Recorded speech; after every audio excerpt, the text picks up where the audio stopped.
Welcome to the Slop Temple. We pray this video helps. In this video, I will show how to make horizontal scroll in Webflow.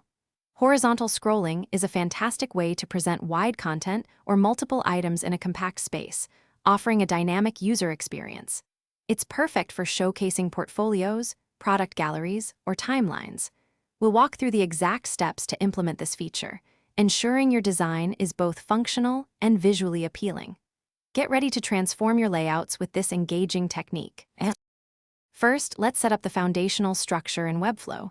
You'll need a parent div block, which acts as the viewport for your horizontal content. Crucially, set its overflow property to hidden to prevent unwanted scroll bars at this stage. Within this parent, nest a child div block.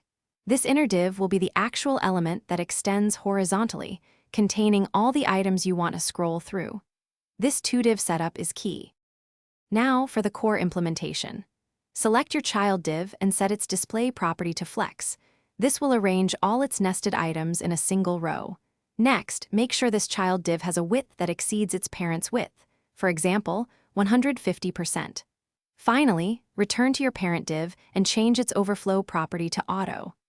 This action will reveal the horizontal scroll bar, allowing users to navigate your content. With the scroll functional, it's time to refine the aesthetics and ensure responsiveness.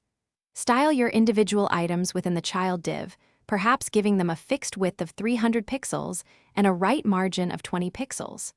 Explore Webflow's scroll snap features for a more controlled and satisfying user interaction. Crucially, test your design on different screen sizes, from desktop to mobile, to guarantee a seamless and accessible horizontal scrolling experience for everyone. Thanks for watching. Consider subscribing if we helped you.